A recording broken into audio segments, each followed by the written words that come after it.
Welcome to BarTales, news for bartenders. I am Lorenzo Rocci. Welcome back again with this new episode of BarTales.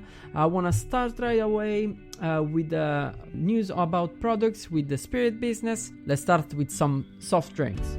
After Coca-Cola and Franklin & Son, also Fentimans is out with a new mixer designed to be paired with rum, a tropical soda created with some familiar faces of our industry such as Joe Hall, of Satan Whisker, Jack Rooney, Joe Louis White and many others, and the launch is just happened on the 1st of July at Imbibe. So I haven't tried it, even though I went to Imbibe, it was super crowded. So for who tried it, share your feedback, I want to know more. Right away I want to move on whiskey, in this case from Australia. Star Wars launched Australian single malt matured in a red wine barrel, and the red wine cask contained Shiraz, Cabernet Sauvignon and Pinot Noir. According to Bar Magazine, Star Wars Nova, the name of the whiskey, is made for sharing and mixing. I haven't tried it, so please let me know what you think. Spirit Business point out also our attention on the new Talisker 41 Bodega series. Just 2,000 bottles will be released globally on August.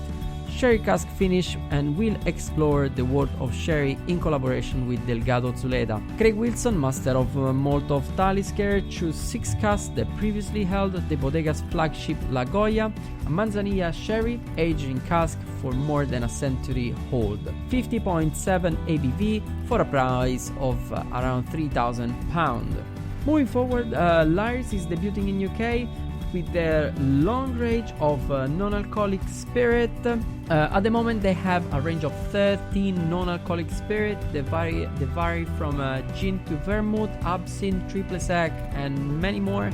It took 3 years of development and over a library of 6,000 extract, essences and distillate. An example of complexity of their product is like the Rosso Vermouth that contain more than 30 different ingredients. I'm really curious to see them, with my own eyes, and held one of the bottle and try them. Thank you very much for Magazine for this news. Now I'm gonna tell you one that might be really interesting for all of you out there. J.J. Corey, the Irish whiskey, is launching a bespoke blending service. Spirit Business is letting us know that the company is open to commission and bespoke their blends. It's definitely a great idea, and the price looks really interesting. You should really look out for it.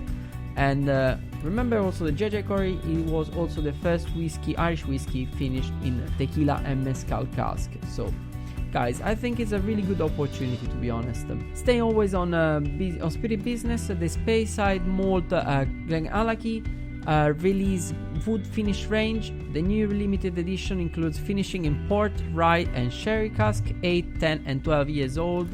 The range is going between 50 and 60 pound mark of bottle, which make it very appealing as well. Still on whiskey, but in this case we're going across the ocean. Virginia Copper Fox Distillery has been very busy lately and is adding to their range Sassy Rye 100% single malt, produced using just light medium sassafras root smoke in their malting floor. And I will do another podcast on that because smoky American whiskey is becoming a thing, and we're gonna talk more about it, of the way that they use it. But I don't want to stop on that. Copper Fox also released a Copper Fox Cognac Barrel Finish Rye. Guys, that looked really interesting. If you want to discover more, www.copperfoxdistillery.com. Thanks to Drinkhacker for this one. A little bit, a sad news, and it's the second one I give you during my podcast. Days back, on the 2nd of July, actually has been reported another collapse in a whiskey warehouse. This time that happened on Jim Beam, where 45,000 barrels were destroyed during a fire. Seems that the whiskey was relatively young, and the cause is not yet known. Here as well, thank God, no injuries have been reported. Let's move to another company. Pernod Ricard, as many other competitors during the recent time, is changing dress to their whiskey. In this case is their Irish whiskey Redbreast. The new design, it's a sign of willingness to invest into the brand.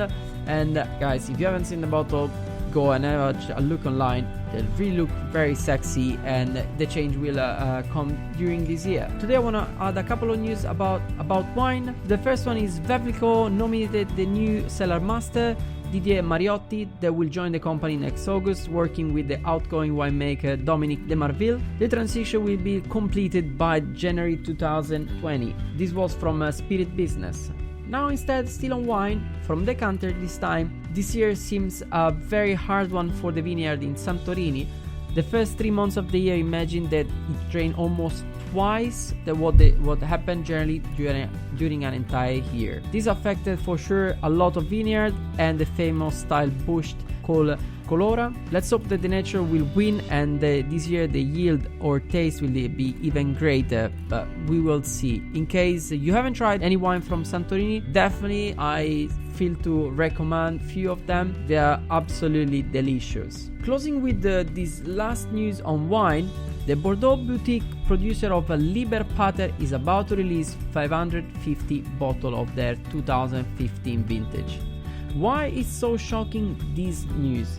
Because Loic Pasquet, founder of Liber Paters, said that they recaptured the taste of the pre-phylloxera Bordeaux style. This is obviously is important. Imagine that the wine is not yet out and they're already selling it through their channel, to their mailing list, to few selected guests. What makes it special is the fact that with this price of £26,000 per bottle, Liber Pater will be the most expensive wine in the world. And now, as usual, I'm going to close this episode talking about competition. The entry for Bacardi Legacy 2020 are open with a complete new format. Besides a cocktail recipe, the participant must enter also a cocktail campaign and succeed in 7 challenges to measure their ability to drive visibility and awareness of their drinks, as well as the commercial success. UK entries close the 15th of August. 40 countries this year will compete. If you are anywhere in the world and you don't generally have Bacardi Legacy in your country, you can try. This year might be your chance to take part into the competition. For other information, very easy, go on the website of bacardilegacy.com and definitely you will find all the information you need. This episode of BarTales, News for Bartenders, ends here. I am Lorenzo Rocci. See you in the next one.